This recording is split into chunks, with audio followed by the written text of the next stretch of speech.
Hi, I'm Caleb, and this is my model. These are my models for assessment 2. Okay, so I'll start with my model development panels. So this is my first model, which I started with to from my previous assessment, the base model, which was the lily pads. It was a very basic model design, which is which is just lily pads with its the entrances, and then so it's rather flat. So I didn't really delve into the height of it. I just wanted to go with the shape and show um, the form of the bridge itself. And the second model that I did is this one, which is model 2. I've delved into the shape of the platforms more. I've split them up, I've shrunk them, I've rearranged them, I've made little pathways to connect them, to make them seem more separate but still connect them. I've also incorporated a bike path which is separate to the bridge itself, which will help with congestion on the bridge so that people on bikes and people who are walking don't collide. There's no issues there. People feel safe. The environment's used by people who are walking, who are there to be able to use the space better. So yeah, I've delved into the curve of a bridge so that the boats and everything can go underneath the bridge, which was a topic that I wanted to focus on, as I wanted the bridge people, the boat people, and the river to not be as affected by this bridge.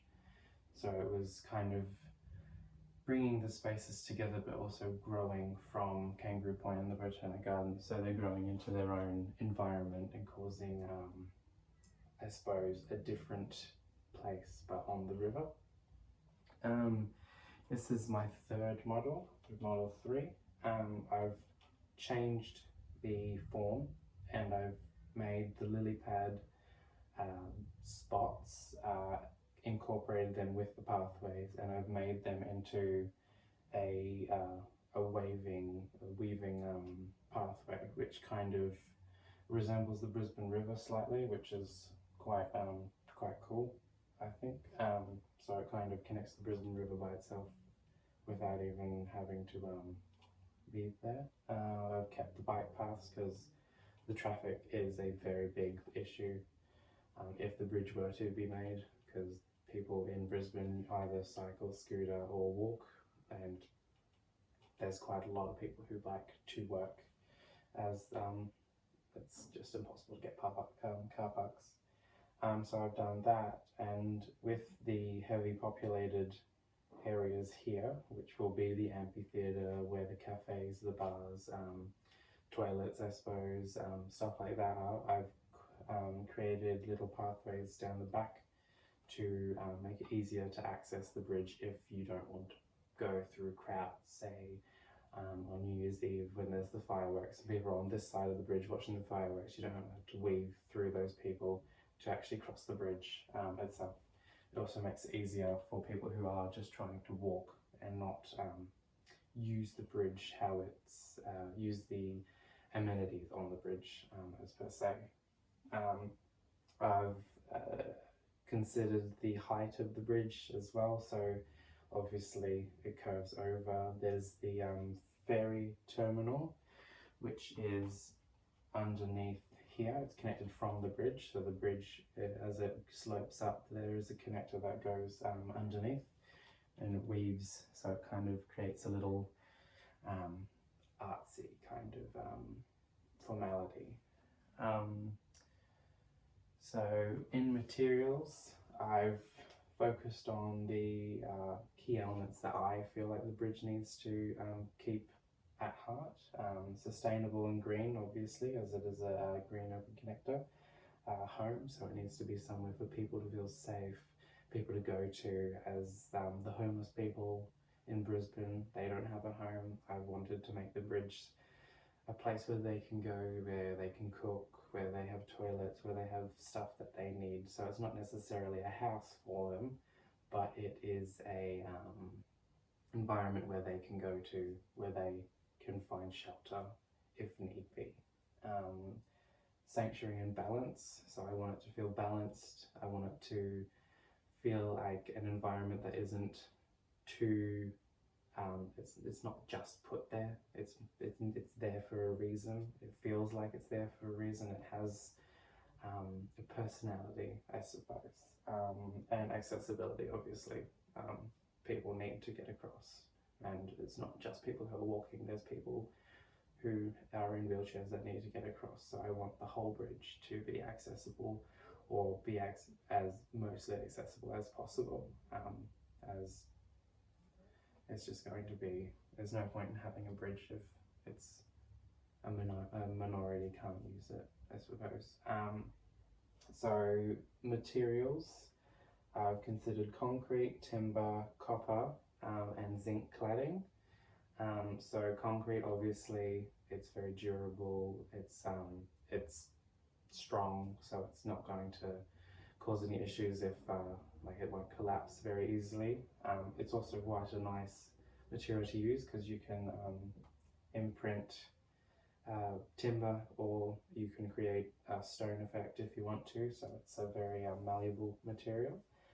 Timber, it's from the environment, trees. The area is covered, surrounded by trees. So if I can bring the timber onto the bridge, it will make it will be comfortable. It won't be as tense as concrete, because timber is a very warming material.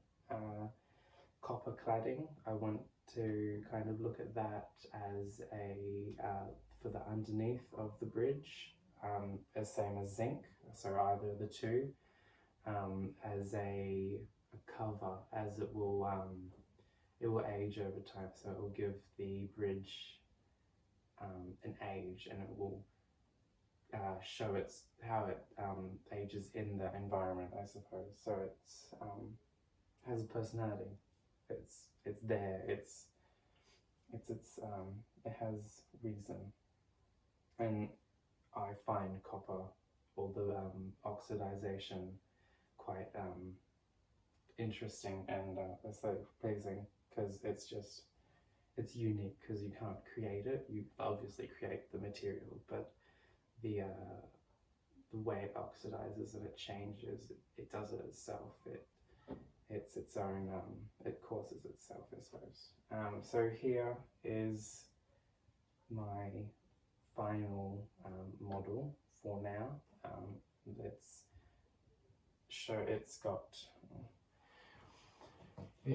It's follows from model 3. It has the way, the curving, it's got the large areas here, it's got the bypass areas, bike paths.